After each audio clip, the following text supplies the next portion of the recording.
alegre de estar aquí compartiéndoles nuevamente con ustedes. Gracias por el apoyo que hemos tenido, por sus mensajes, por sus likes, por todo lo que han estado compartiendo con nosotros. De verdad, a nombre de toda la familia de Sal y Luz, todos los que representamos este ministerio de Sal y Luz, les damos muchas gracias, que el Señor los siga bendiciendo. Y bueno, sin más por el momento, el día de hoy tenemos una entrevista, una charla, un diálogo bastante bueno. Realmente esto se va a poner muy, muy bueno, así que les pido a todos los que se estén conectando que preparen sus apuntes, una libreta, un lápiz, porque del otro lado tenemos un crack, así que me gustaría decirle un crack, un grosso, porque él habla de este modo, un apologista muy bueno de Argentina, que yo estoy seguro que no necesita presentación. Les dejo aquí a Santiago Alarcón, de Rincón Apologético, y vamos a platicar un poco con él. Vamos a ver aquí que Hermano, ¿cómo estás? ¿Todo bien? ¿Qué tal, Santi? Déjame ¿Todo ver tranquilo? si ya Gracias a aparece. Dios. A Cuéntame, ver. ¿cómo te fue en el live que tenías hace unos minutos? Bueno, la verdad que, a ver, a mí me fue muy bien, ¿no? Porque en definitiva es muy lindo cuando uno tiene la oportunidad de poder eh, hacer lo que a uno le gusta, ¿no? Y que eso que a uno le gusta salga bien, obviamente genera una satisfacción, ¿no? Luego, después queda a criterio de cada uno poder evaluar si las ideas que se trataron de compartir son las que pueden llegarse a considerar como correctas o no. Pero bueno, más allá de eso, nosotros tenemos como objetivo poner temas sobre la mesa y poder discutirlos, charlarlos. Y obviamente entiendo con que hay temas que yo no los puedo abordar porque no me siento lo suficientemente capacitado. Entonces, en esos temas prefiero siempre invitar amigos y gracias a Dios tengo amigos que conocen del tema. Y bueno, nada, hoy pudimos cerrar un tema bastante lindo y una transmisión hermosa. Excelente, Santi. No sé si gustes compartir así rápidamente un minutito lo que haces ahí en tu espacio de Rincón Apologético. Sí, a ver, nosotros tenemos un espacio en redes sociales llamado Rincón Apologético. Si yo no me equivoco, porque me suele fallar la memoria, este espacio lo tenemos hace casi 4 años ya, donde la idea es poder hacer apologética. La apologética es la parte de la teología que trata de proporcionar respuestas con respecto a nuestra fe, ¿no es cierto?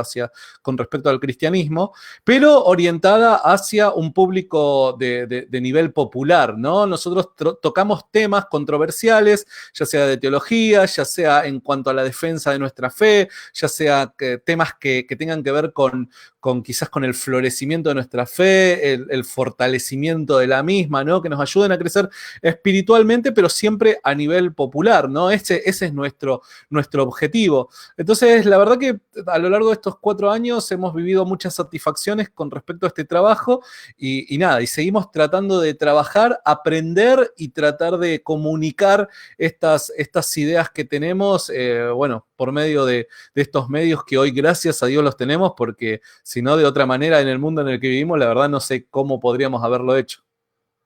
Totalmente, Santi. Pues muchas gracias a nombre de todo Sal y Luz, como te lo decía antes de entrar al live, nos es realmente un honor que estés aquí con nosotros.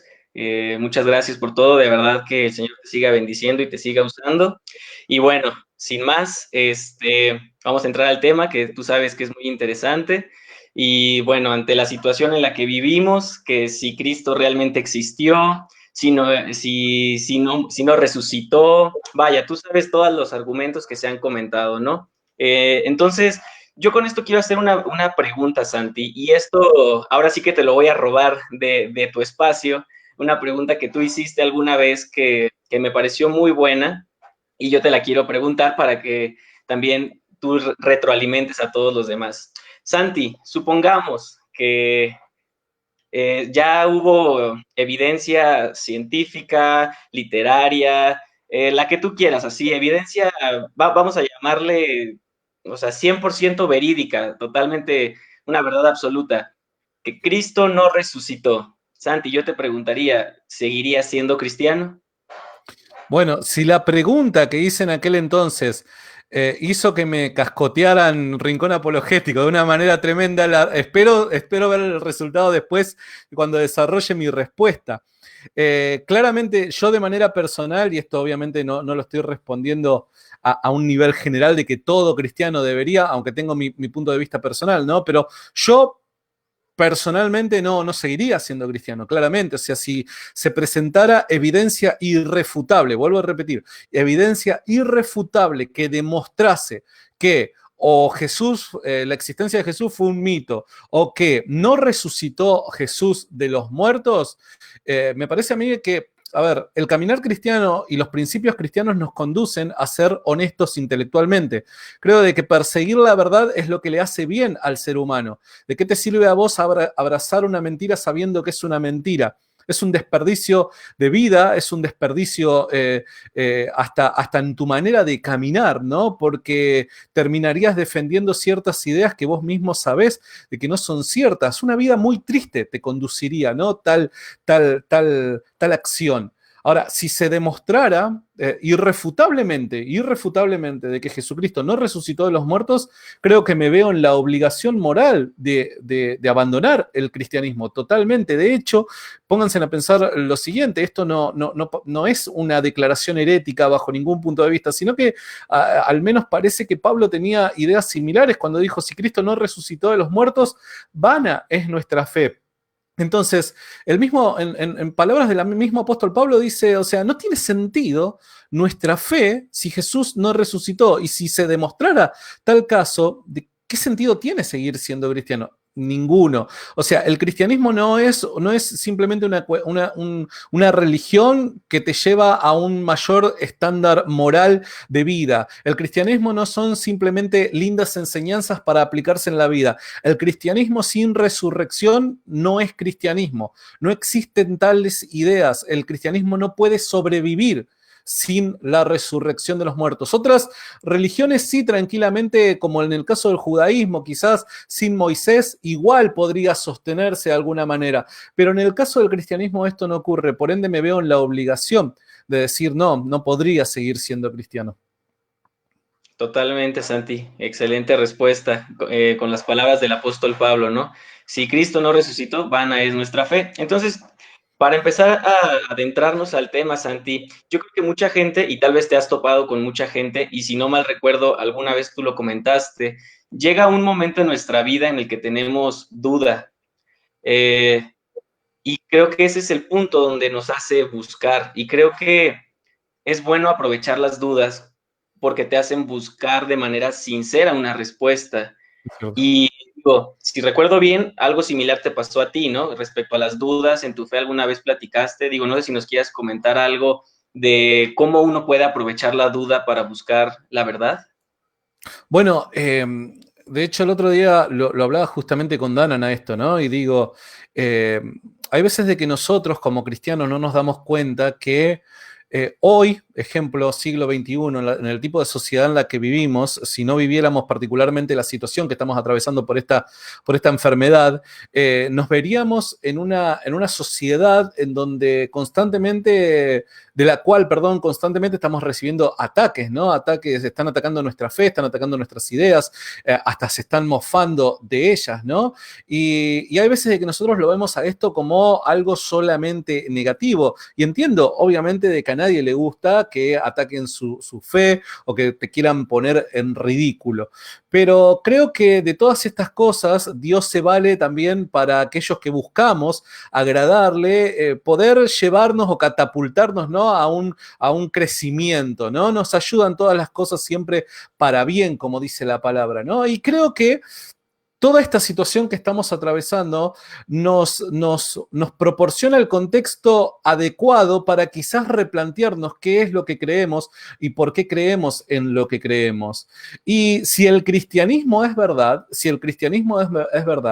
la conclusión a la que vamos a llegar cuando nos replanteemos nuestra fe siempre va a ser buena y nos va a proporcionar un mayor crecimiento espiritual, nos va a proporcionar fortaleza espiritual, va a ser de nosotros personas maduras espiritualmente, que ya no se van a dejar llevar, como decía el apóstol Pablo, por cualquier viento de doctrina o por cualquier tipo de idea del siglo XXI, lo traslado para el presente, ¿no? Sino más bien las ideas van a estar bien fundamentadas. Hay veces de que veo que en ciertas situaciones hay cristianos que no se replantean cosas básicas de su fe, ¿no? Simplemente, bueno, escuché en algún momento algún predicador decir algo por el estilo y listo, lo adopto como si fuera una verdad irrefutable. Y seguramente puede llegar a ser verdad lo que has tomado, ¿no? Pero para darle solidez a tus ideas o a las ideas que vos te apropiás de otro, por así decirlo, que abrazás de otra persona, necesitan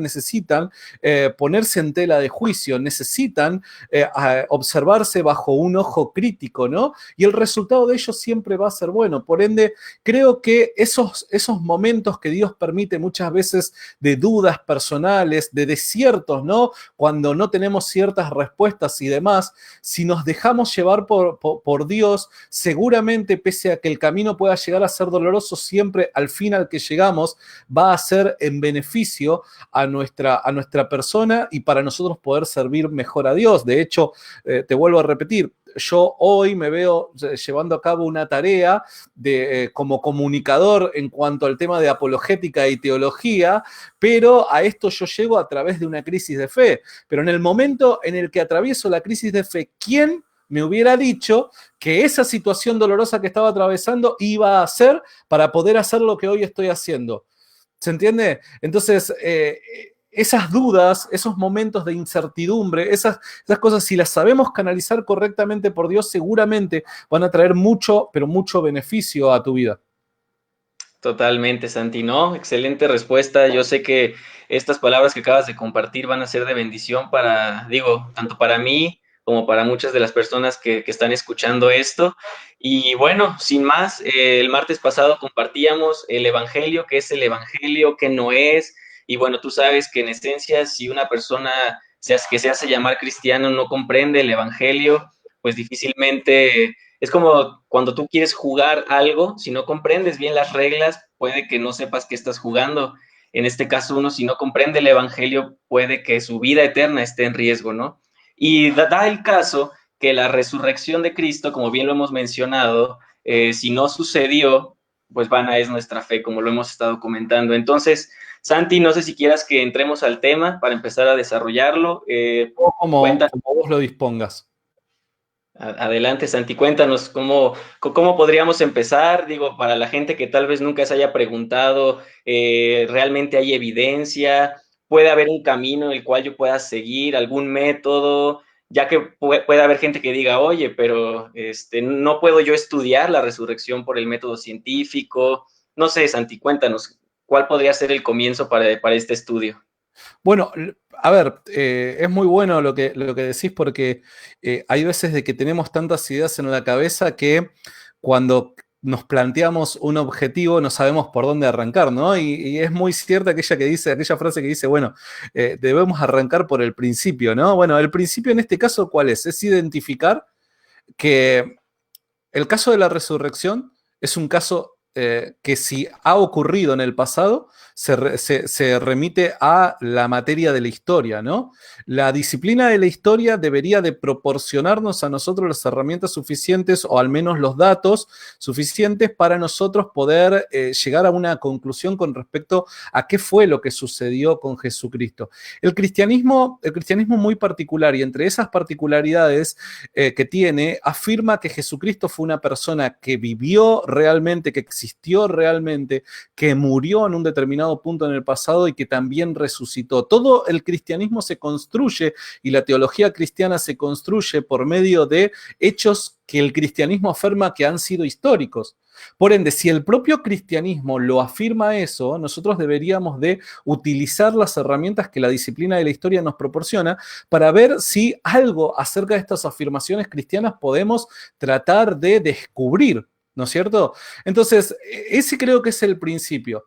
El principio, ¿y por qué digo o hago mención a esto? Porque hay veces de que cuando hablamos con jóvenes, bueno, vayámonos a la historia, las herramientas de la historia, las formas de hacer historia y demás, les resulta un poco aburrido, ¿no? Yo recuerdo cuando era más joven, el tema de la historia a muchos jóvenes no les atraía, era un tema un poco aburrido, pero lamentablemente no hay otro camino, no hay otra opción a tratar el tema de la resurrección que no sea por medio de la historia. Así que hay que apretar ahí un poco el corazón, ¿no es cierto? Y tratar de meterse, de zambullirse en el mar de la historia, ¿no? Y habiendo dicho eso, digo, ¿hay razones históricas para creer de que Jesucristo al menos resucitó de los muertos, ¿no es cierto?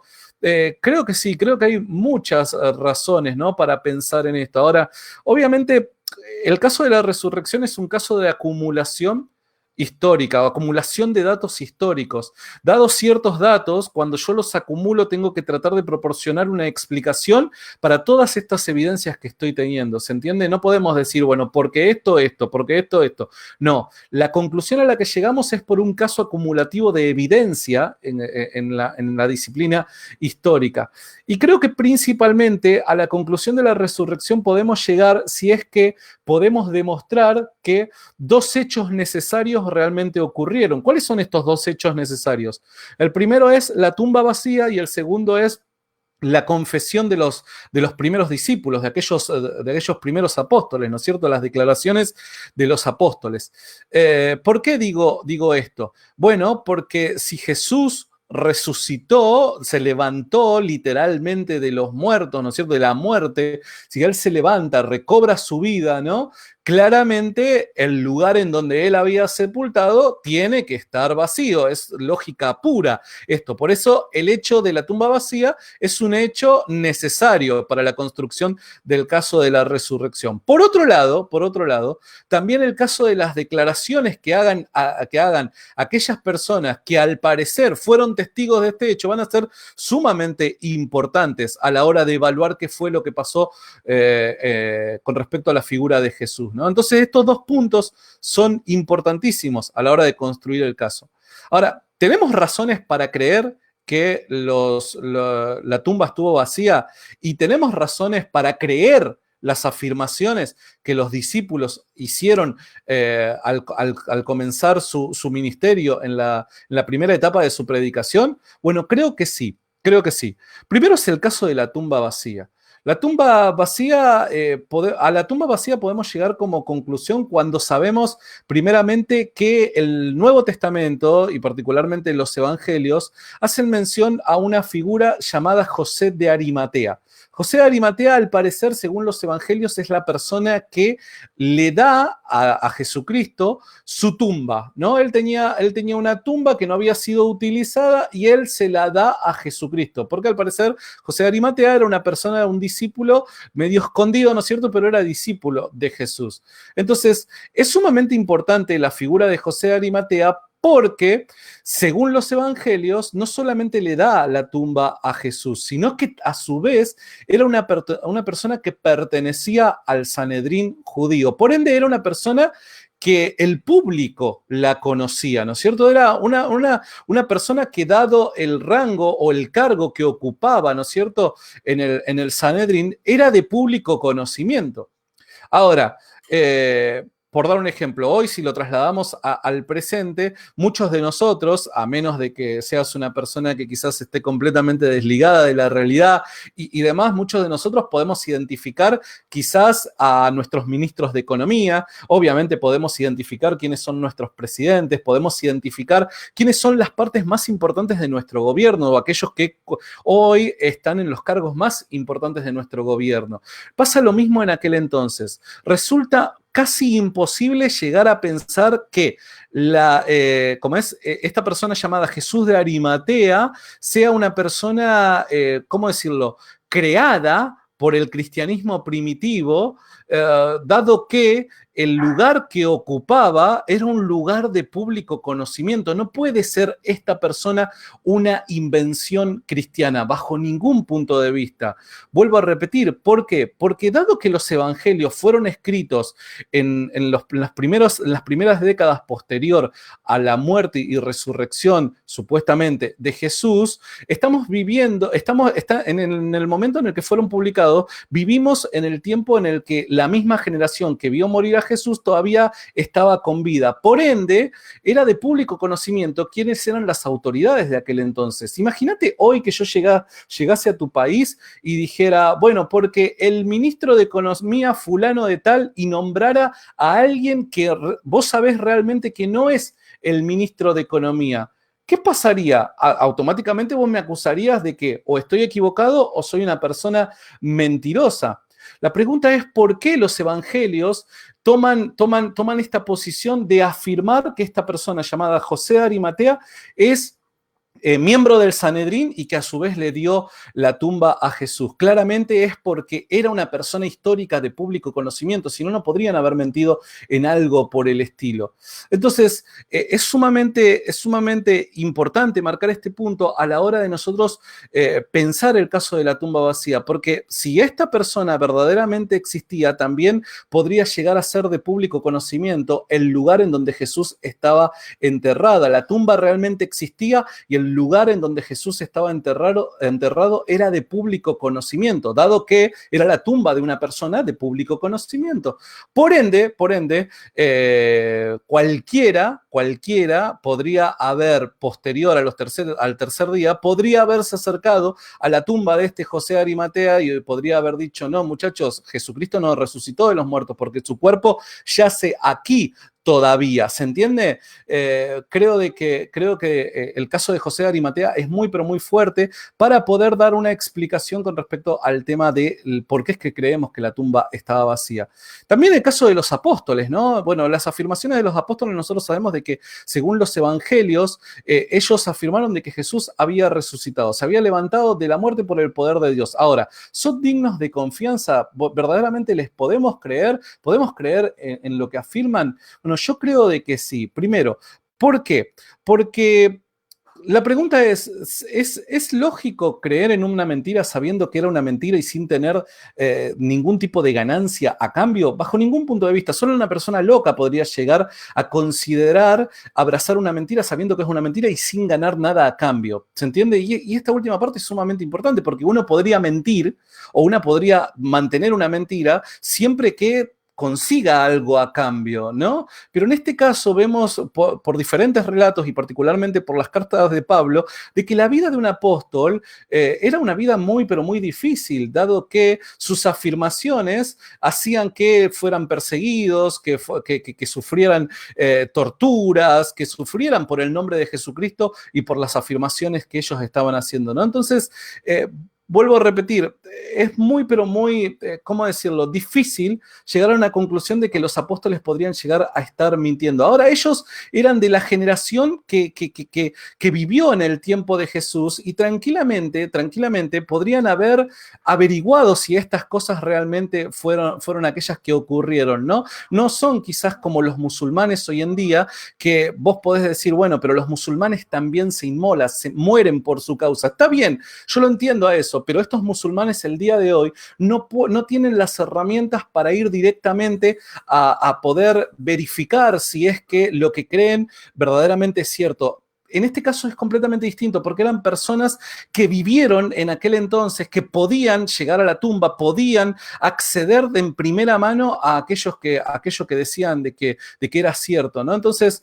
era muy difícil también de que fuesen engañados. Entonces, si no mintieron ni fueron engañados, ¿cuál es la mejor explicación? La mejor explicación es que lo que ellos dijeron haber visto, presenciado, era verdaderamente cierto. Si no, no hubieran pasado las cosas que pasaron, no hubieran sufrido lo que sufrieron. Entonces, ¿a qué quiero llegar con esto? De manera breve lo traté de resumir, ¿no? Que si hay fuertes razones para creer de que Jesucristo, de que la tumba estuvo vacía y hay razones para creer al testimonio de los apóstoles, la pregunta es, ¿por qué no podemos creer de que Jesús verdaderamente se levantó de los muertos? ¿Cuál es la razón para negar tal idea? Y lo primero que se me viene a la mente son presuposiciones filosóficas, nada más. Y sí, de hecho sí, Santi, es muy importante todo esto que nos comentas. Y digo, me gustaría aquí en este punto hacer el papel de ponerme el sombrero negro del señor escéptico tal vez, ya que, y tal vez usar alguno de los argumentos o comentarios más comunes que yo me imagino que tú también has escuchado y me gustaría brindarlos para mostrar que hay explicación a todo esto y sobre todo mostrar que aquí no tratamos de, ¿cómo explicarlo?, de dañar o lastimar tal vez el intelecto de una persona, ¿no? Sino lo hacemos con mucho amor, mostrando que en verdad existe una abrumadora evidencia para la resurrección de Cristo. Entonces, Santi, con esto yo quisiera ponerme el sombrero negro y decirte, bueno, Santiago, tú acabas de hablar de los evangelios, pero ese es un documento cristiano, lo inventaron ustedes mismos. Yo no puedo tener evidencia histórica en ese libro religioso. Bueno, a ver, a mí me parece de que eso es más que nada, ¿cómo decirlo? Una idea muy personal, ¿no?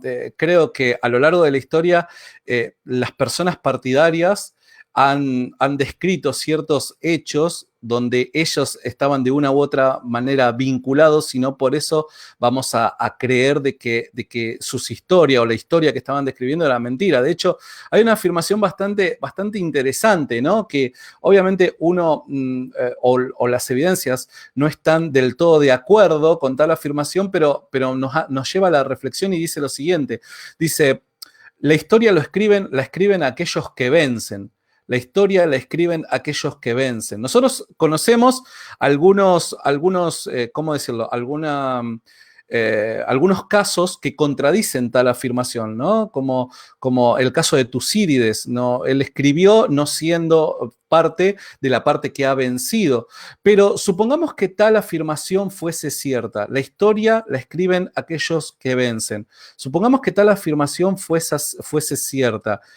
Eso haría que nosotros perdamos, perdamos todo, ¿cómo decirlo? Todo sentido de credibilidad que tenemos con respecto a lo que ocurrió en el pasado. No deberíamos de creer absolutamente nada de lo que ocurrió o de los registros que nosotros tenemos con respecto a lo que ocurrió en el pasado. ¿Por qué? Porque la historia la escriben aquellos que vencen. Entonces, ¿qué quiere decir esto? Que la historia siempre la escriben las partes partidarias, valga la redundancia. Si esta afirmación fuera cierta, nosotros deberíamos de desconfiar en todos los documentos que describen hechos en el pasado. Ahora, nosotros vemos de que tal idea no está vinculada con la realidad. No, para nada nosotros caeríamos en tal nivel de escepticismo. Entonces, si no caemos en tal nivel de escepticismo con determinados relatos de diferentes historiadores antiguos, ¿por qué necesariamente caemos en este escepticismo cuando hablamos de los evangelios o particularmente de ciertos documentos cristianos? Me parece que ahí es como que la balanza de la honestidad está un poco desajustada, ¿no es cierto? Seamos realmente honestos. Si nosotros vamos a rechazar la Biblia o el Nuevo Testamento o los evangelios porque lo escribieron los cristianos, listo, rechacemos el 99% de los documentos históricos que tenemos porque lo escribieron las partes que han vencido. ¿Cómo sabemos verdaderamente de que no tenían intenciones ocultas y que nunca describieron la realidad tal y como fue? ¿Se entiende? Primero, no aplica a la realidad. Segundo, nosotros sabemos de que las partes que están de una u otra manera relacionadas con aquel hecho que se está describiendo son las que quizás de manera más fiel describen lo verdaderamente ocurrido, ¿no? A ver, nosotros estamos ya atravesando por un tiempo donde las últimas personas que sobrevivieron al holocausto judío están vivas, pero ya los últimos ya están ahí lamentablemente a punto de fallecer por una cuestión lógica de edad. ¿Está bien? Ahora, nosotros tenemos que saber de que la mayor parte de documentación que describe el genocidio que se cometió en Alemania provienen de historiadores judíos. Entonces, dada esta idea, nosotros tendríamos hoy que poner en tela de juicio el holocausto. Pero esto no lo hacemos, solamente algún que otro loco lo pone en tela de juicio. Esto no lo hacemos, ¿por qué? Porque más allá de que los historiadores que han descrito qué fue lo que ocurrió en aquella época en la Alemania nazi han sido partidarios, más allá de eso nosotros creemos de que han sido fieles con la realidad, han sido fieles con lo que ha ocurrido. Entonces vuelvo a repetir, ¿por qué solamente los relatos evangélicos, los relatos de los evangelios, perdón, son aquellos que vamos a poner en tela de juicio simplemente porque han sido cristianos los que lo han escrito? Me parece que deberíamos utilizar la misma vara para todos los demás documentos. Ahora, volviendo a este caso, la pregunta es la siguiente. Me parece que el tema no está en si el documento lo escribió un cristiano o no lo escribió un cristiano. La pregunta es, ¿qué fue lo que llevó a esa persona a escribir tal documento? ¿Cuál fue la motivación para que una persona de aquel entonces escribiera tal documento sabiendo que los cristianos estaban siendo perseguidos en ciertos sectores del mundo, sabiendo que no iban a conseguir nada a cambio? No es como hoy que quizás vos podés ver los famosos televangelistas o cosas por el estilo que están muy puestos en tela de juicio, pero ¿por qué? Porque parece que la predicación les sirve para llenar sus bolsillos de dinero. En aquel entonces no ocurría tal cosa. En aquel entonces tal idea sería una locura. Ser cristiano iba en contra de la corriente, y eso te hacía ser odiado no solamente por los judíos, sino también por los romanos. Recuerden una cosa, en el tiempo en donde la Biblia se empieza cada vez más a multiplicar, a hacer copias de copias y copias y copias, fue un tiempo en donde los romanos estaban enojados con los cristianos porque Roma empezó a sufrir una serie de calamidades, ya sean hambrunas, pestes, terremotos, etcétera, etcétera, y le echaban la culpa a los cristianos porque decían de que los dioses los estaban castigando porque los cristianos, una parte de la sociedad, no los adoraban. Entonces, imagínate ser cristiano en aquel entonces. No ganabas nada, no tenías nada para ganar de este mundo. Y mismo así los cristianos conservaron las escrituras, hacían copias, generaban copias. De hecho, habían grandes controversias en aquel cristianismo primitivo porque, claro, o sea, era un pecado sumamente grave no esconder las escrituras, entregar las escrituras a las autoridades romanas para que las destruyeran. Era un pecado gravísimo para aquellos primeros cristianos. ¿Se entiende? Entonces, parece ser que la intención no solamente de escribir los evangelios, sino también de conservarlos, iba más allá de todo, de cualquier tipo de ganancia personal que podrían llegar a tener. De hecho, a nivel natural, era más lo que tenían para perder que para ganar. Ahora, trasladándonos a los escritores de los evangelios, a los autores, ¿no? A aquellos que los escribieron. ¿Cuál fue la razón por la que lo escribieron? ¿Por qué escribieron los evangelios?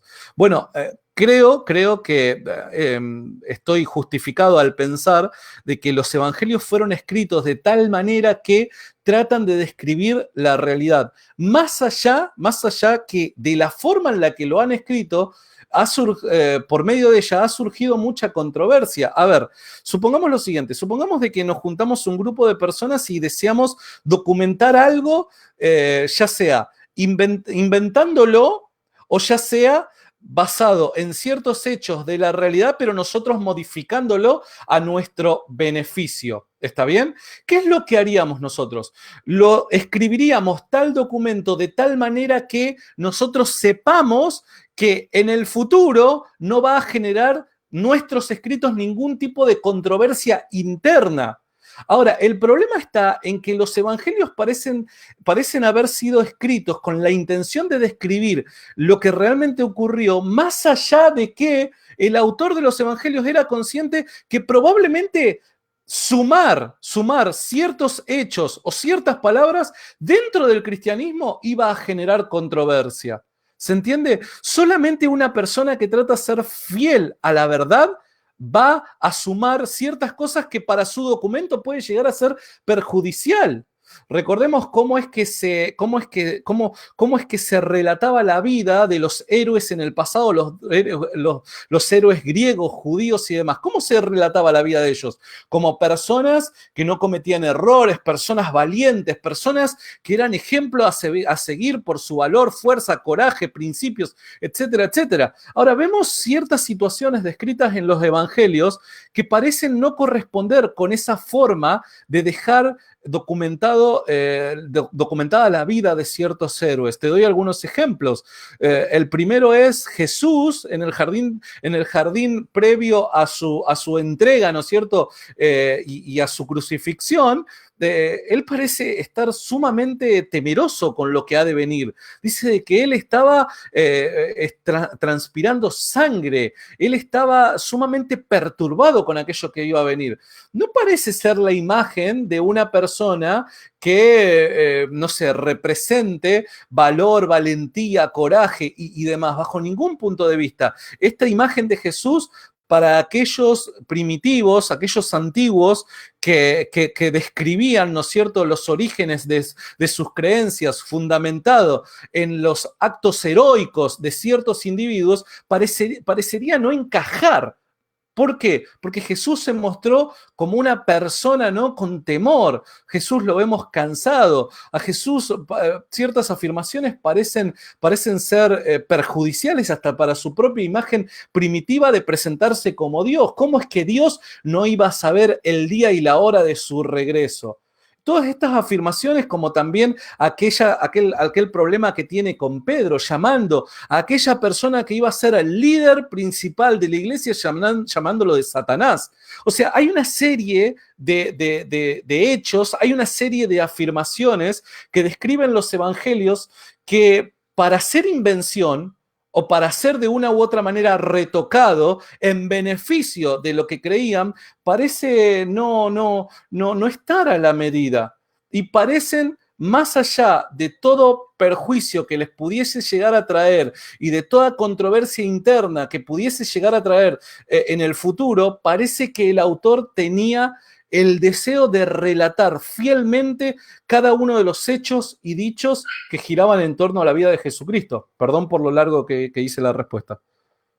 No, está excelente, Santi. Entonces, básicamente con esto podemos ver que cuando algún documento histórico añade, ¿qué serían? Elementos vergonzosos en su historia, esto le da una mayor veracidad. ¿Es correcto? Totalmente. Bueno, de hecho, algunos de los que te dije ahora son historias que resultan ser vergonzosas, ¿no? Esto en la crítica textual lo podemos llamar como evidencia interna, ¿no? Entonces, estos hechos que resultan ser vergonzosos, bien vos lo decís, parecen mostrar la fidelidad del autor a la hora de querer describir la historia. Me parece a mí de que eso es una fuerte evidencia para llevarnos a pensar de que los evangelios describen fielmente lo que ha ocurrido en el pasado concerniente a la vida de Jesucristo. Excelente. Ahora, Santi, permíteme hacerte otra pregunta. ¿Qué hay de aquellas personas que puedan decir, bueno, esto simplemente fue una historia que se inventó muchos años después? Realmente Jesús no murió y no resucitó y esto solamente es una historia que, no sé, 500 años después se inventó. ¿Qué podrías tú responder ante eso, Santi? Bueno, eso sería muy fácil de responder, ¿no? Simplemente, es más, ni siquiera debería yo decir nada. Simplemente tendríamos que poner sobre la mesa los documentos que se han descubierto del relato de los evangelios, ¿no es cierto? Y claramente demostrarían de que esta historia ya a principios del siglo II ya andaba circulando. Ahora, ¿qué quiero decir a principios del siglo II? Me refiero a que los documentos que hoy nosotros tenemos en nuestro poder, gracias a los descubrimientos arqueológicos, estos documentos son de principio del siglo II en adelante. Ahora, ustedes me podrían decir, bueno, está bien, no son 500 años, pero podemos hablar de que esta historia se inventó a principios del siglo segundo. No, tampoco, porque nosotros sabemos de que estos documentos que hoy tenemos son copias de un original. Nosotros no tenemos los originales, por ende, debemos de remitirnos al pasado, debemos de remitirnos tiempo atrás de la datación de estos documentos. Y también tenemos, no solamente eso, tenemos el hecho de las afirmaciones que los padres apostólicos hacen con respecto a la vida de Jesús de Nazaret y ciertos hechos que parecen mostrarnos de que ellos creían de que eran históricos, tal era su muerte y su resurrección. Entonces, ni siquiera deberíamos de ir solamente a los evangelios, sino también ¿cómo decirlo? En la tradición primitiva de los padres apostólicos nos permiten a nosotros averiguar cosas con respecto al Jesús histórico. Y no solamente esto, sino también tenemos los escritos de Pablo. Los escritos de Pablo, las cartas paulinas, también hacen mención a la historicidad de Jesús y algunas cosas con respecto a lo que él vivió. Te puedo dar algún ejemplo, te puedo dar el ejemplo de la Santa Cena, ¿no es cierto? Él parece citar textualmente las palabras de Jesús en aquella partición del pan y al compartir el vino, ¿no? Entonces, hay mucha documentación que nos permiten llegar a la conclusión de que no fue una invención tardía de 500, 400, 300, 200 o 100 años posterior, sino más bien es una tradición que se remite a mediados del siglo primero en Judea. No solamente tenemos eso, tenemos también testimonio enemigo. Recordá las palabras de Tácito, ¿no? Cuando habla acerca de la crucifixión de Jesús en el tiempo, en la región que gobernaba Poncio Pilato. Entonces, es mucha documentación que tenemos para decir que fue una invención tan tardía. Además, también recordemos una cosa, recordemos de que es sumamente importante también datar correctamente los evangelios, y los evangelios parecen haberse escrito antes de la destrucción del templo de Jerusalén, y eso es sumamente importante, porque hoy nosotros sabemos de que el templo de Jerusalén fue destruido en el año 70. Si los evangelios fueron escritos antes de este tiempo, nos deja un lapso de tiempo de tan solo 40 años. Inventar una historia en el lugar en donde la supuesta historia se llevó a cabo y en el tiempo en donde la generación que debió haber vivido esa historia vivía, es, te diría yo, casi imposible. Porque cualquier persona podría en aquel entonces, si es que los evangelios se escribieron antes del año 70, cualquier persona en Judea se podría haber levantado y haber dicho, esto que está circulando es una mentira. ¿Por qué? Porque yo viví en aquel entonces y esto no fue lo que ocurrió. Pero claramente vemos que estas cosas no ocurren, no pasan. Entonces, lo temprano de estas tradiciones con respecto a la vida, muerte y resurrección de Jesús nos demuestran de que no son invenciones posteriores, sino más bien es el relato o la descripción de un hecho que verdaderamente ocurrió allá a mediados del siglo primero en la región de Judea. Muy bien, Santi. Excelente. Realmente, digo, estamos viendo toda la evidencia que hay y es bueno que comentes, ¿no? Que también hay personas que no eran cristianas, vaya, que argumentan sobre la veracidad de estos hechos, como bien mencionabas a Tácito, ¿no? También otros escritores o historiadores romanos, Suetonio, si recuerdo bien, y obviamente Flavio Josefo, y bueno, creo que hay más historiadores no necesariamente cristianos que están describiendo un hecho histórico. Y me gustaría pasar a una última quiero pregunta. decir algo nada más para que no se confunda la gente por las dudas de que no fue intencional. Suetonio no describe nada con respecto a Jesús. Hace mención, sí, a algo histórico, pero no con respecto a Jesús. Más bien es Tácito y Josefo. Excelente. Gracias, Santi. Y quisiera pasar a una última pregunta, tal vez ya para ir cerrando el tema. ¿Qué hay de todas aquellas preguntas o, cómo decirlo, situaciones en las que se menciona que Jesús realmente no resucitó. ¿A qué me refiero con esto? A citar que incluso murió como tal y que los apóstoles se robaron el cuerpo. Si recuerdo bien, hay un documento judío por ahí del siglo V llamado Toledo Yeshu, me parece, en el que se menciona que los apóstoles se robaron el cuerpo, ¿no? Que realmente nunca resucitó. ¿Hay algo de evidencia que pueda estar en contra de esto? Bueno, en realidad no hay evidencia en contra, ¿no? A ver, cuando nosotros hacemos historia, debemos de, como muy bien vos decís, ver la evidencia que hay. Nosotros sacamos una conclusión basada en la evidencia que hay. Y esa conclusión se pone en tela de juicio con si es que existe evidencia que afirme lo contrario o poner en tela de juicio la fiabilidad de la evidencia que nosotros hemos utilizado para llegar a tal conclusión. En este caso tenemos evidencia a favor de la resurrección de Jesús, pero no tenemos evidencia en contra de la resurrección de Jesús, ¿se entiende? No la tenemos. Entonces, lo único que quedaría, el único camino que quedaría para desprestigiar o para negar el hecho histórico de la resurrección sería poner en tela de juicio la evidencia que nosotros hoy tenemos. Y eso, buena suerte, porque es muy, pero muy difícil, sinceramente. Tuvieron 2000 años para hacerlo y todavía nadie lo consiguió. Pero no, evidencia en contra no hay. Ahora, el Toledo Jesús, yo soy partidario, desde mi humilde opinión, de no usarlo ni a favor ni en contra, porque estamos hablando de un documento del año del año 500, sí, bien digo, 500 por ahí, si no me equivoco muy bien.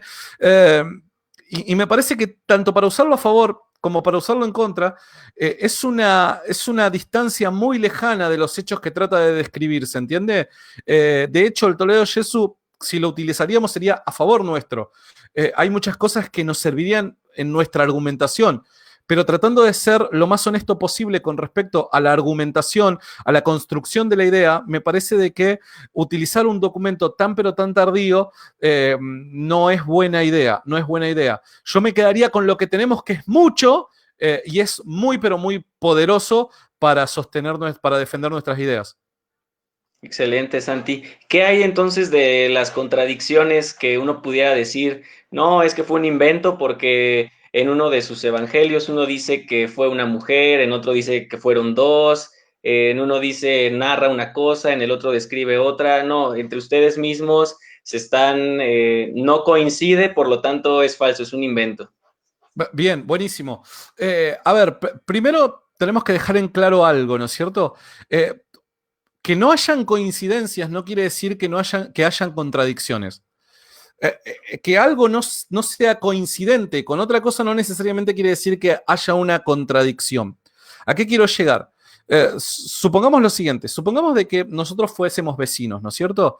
Nosotros somos vecinos y yo te llamo a vos diciendo, che, mirá, va a pasar por tu casa alguien a entregarte algo, ¿no? Va a pasar por tu casa Josecito a entregarte un teléfono. Bien, buenísimo, vos me decís. Entonces, tocan el timbre y vos suponés de que puede llegar a ser Josecito. Abrís la puerta y sí, era Josecito, te entregó el teléfono, ¿no es cierto?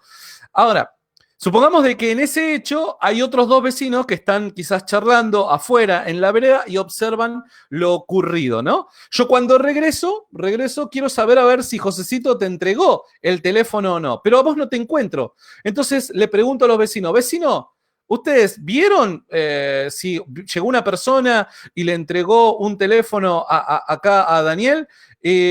Los agarro por separado, ¿no? Y uno me dice, sí, yo vi a un sujeto que bajó de un auto, y le entregó algo a Daniel. Buenísimo, me voy al otro vecino y le digo, ¿viste si alguien le entregó algo a Daniel? Y me dice, sí, ¿sabes qué?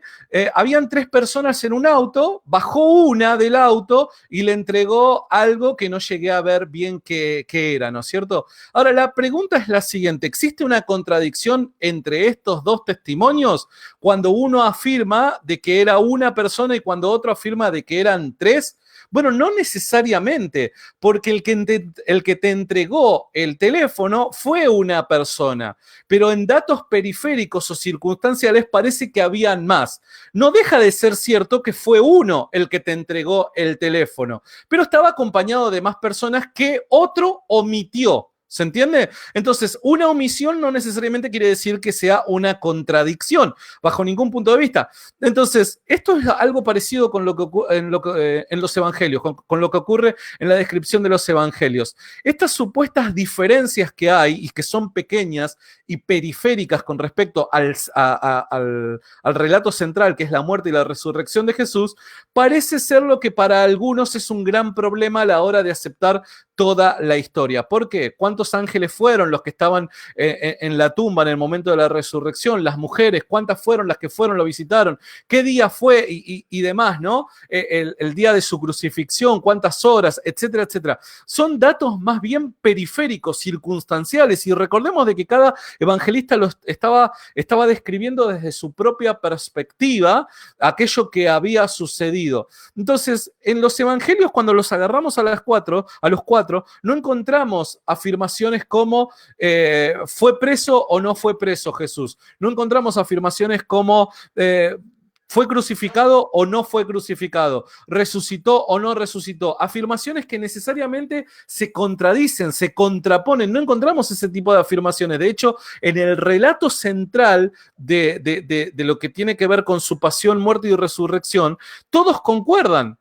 Todos concuerdan. En los datos periféricos pueden haber diferencias que no necesariamente los hace contradicciones. ¿Se entiende? Entonces, plantear que este tipo de diferencias le resta legitimidad a la descripción del hecho en sí, de la pasión, muerte y resurrección, me parece muy, pero muy poco honesto y un poco endeble, ¿no? En cuanto a su fortaleza como argumento. Ok, Santi, muchas gracias. Bueno, una última pregunta y ya con esto te dejo, Santi. Sé que tienes cosas que hacer. Nada más, quisiera preguntarte, con toda esta evidencia que has compartido, muchas gracias, con todo esto que nos has compartido, vemos toda la evidencia que hay, vemos que hay datos incluso verídicos ante toda esta situación. ¿Tú qué consejo le darías a todas aquellas personas que quieren defender su fe y que suelen ellos presentar mucha evidencia, pero del otro lado no se presenta nada, no hay una prueba de nada, sino simplemente son ataques? ¿Tú qué consejo le podrías dar a esas personas? Bueno, a ver, yo en lo personal creo de que siempre está bueno indagar acerca de nuestra fe, ¿no? Partiendo por el tema de la resurrección, que es lo más importante. Yo indagaría mucho con respecto a todas aquellas objeciones que se le plantean al cristianismo, estén o no estén bien fundamentadas, porque todo ese tipo de afirmaciones e ideas, si las canalizamos correctamente a través de Dios, me parece que siempre te van a proporcionar la posibilidad de poder crecer espiritualmente, ¿no? Hay veces de que nosotros damos por sentado muchas ideas y el darlo por sentado nos impide crecer. Imagínate una cosa, imagínate que nosotros nunca honestamente nos replanteemos el tema del problema de la maldad y el sufrimiento, ¿no? A mí me había pasado, yo me había pasado de que me había criado con la afirmación de que Dios era bueno, de que Dios nos amaba y que Dios iba a hacer todo para evitar nuestro propio mal. Pero después, cuando empecé a crecer, me empecé a dar cuenta que a mi alrededor había hermanos que sufrían la pérdida de un familiar, de hijos, etcétera, etcétera. Y digo, che, esto que yo creía al final se me desmorona por completo, porque cómo que un Dios bueno y nosotros además tratando de servirle, cómo es que va a permitir de que se le muera un hijo a una persona, ¿no? Y replantearme ese problema de manera honesta me llevó a poder encontrar buenas respuestas de manera bíblica, ¿no es cierto? Buenas respuestas que fortalecieron mi fe. De tal manera que creo que cuando nosotros atravesamos una situación por el estilo, el dolor, esas razones nunca lo van a mitigar, pero sí esas razones no nos van a permitir quizás desviarnos del camino de la verdad, ¿se entiende? Imagínate un golpe emocional lo suficientemente fuerte que pueda llegar a atravesar probablemente hoy cuando no nos está ocurriendo, nosotros decimos, no, a mí nunca nada me llevaría ni siquiera a enfriar mi fe o mi corazón hacia Dios o enfriar mi relación con Dios bajo ningún punto de vista. Y esas afirmaciones las hacemos cuando está todo bien, pero cuando nos tocan vivir situaciones dolorosas, situaciones desafortunadas, situaciones que la verdad que no son para nada lindas, aquel credo que nosotros teníamos quizás se desmorona, ¿no? Y puede llevarnos a desviarnos de nuestra fe, a poner en tela de juicio nuestra fe, a quizás golpearnos fuertemente, y el enemigo utiliza estas situaciones para tratar de desviarnos de nuestro camino, ¿no? Entonces, no permitamos que esas cosas ocurran. Abramos el paraguas antes de tiempo, replanteémonos nuestra fe, porque seguramente no nos va a quitar el dolor que nos lleve a atravesar situaciones por el estilo, pero sí nos va a permitir mantenernos firmes sabiendo que aunque mi corazón esté padeciendo dolor, yo sé que Dios está conmigo. Y por último, cierro con esto. Recuerdo las palabras del mismo Jesús, ¿no? Cuando estaba clavado en esa cruz y dijo: Señor, ¿por qué me has abandonado? Me imagino que ha sido una afirmación, un clamor de un corazón lleno de dolor. Y no solamente Jesús estaba, creo yo, y esto lo respondo de manera personal, no creo que Jesús solamente haya estado atravesando por una situación de dolor extremo físico, sino también un dolor desgarrador emocional. E imagínate que el único consuelo para Jesucristo era esa relación de cercanía con el Padre que tenía, ¿no? Y en el momento más difícil de su vida, no siente al parecer la presencia del Padre. Y parece salir un grito del corazón diciendo: Padre, ¿por qué me has abandonado? Ahora, es sumamente interesante de que Jesús, mismo en esa situación donde su corazón estaba destruido, no se bajó de la cruz, sino que siguió hacia adelante. La pregunta es: ¿cuál fue la razón que lo sostuvo en esa cruz? Bueno, me parece a mí de que pasó, más que nada se fundamentó en todo lo que él sabía. Él sabía que pese a que no podía quizás sentir la presencia de su padre estaba ahí con él. Él sabía que estar clavado en esa cruz tenía un propósito, más allá del dolor que él estaba atravesando. Entonces, hay veces de que el fundamentar muy bien las razones del por qué creo lo que creo, permite que en el momento de dolor y sufrimiento nuestro corazón no nos juegue una mala pasada y nosotros podamos sostenernos firmes en el camino de nuestra fe, en el peregrinaje de nuestra vida, ¿no? Entonces, por eso es que los invito a los hermanos que están del otro lado a replantearse por qué creen en lo que creen, y les puedo asegurar de que van a salir beneficiados y fortalecidos en la fe. Excelente, Santi. Muchas gracias, Santi. De verdad, apreciamos mucho tu tiempo. Gracias por lo que nos acabas de compartir y pues espero que no sea la última vez que estés por acá, bendiciéndonos con todo lo que el Señor te ha permitido conocer. Y pues nada, Santi, muchísimas gracias. Te mando un abrazo grande y te agradezco mucho la oportunidad. Igualmente, Santi. Bendiciones. Hasta luego. Bendiciones.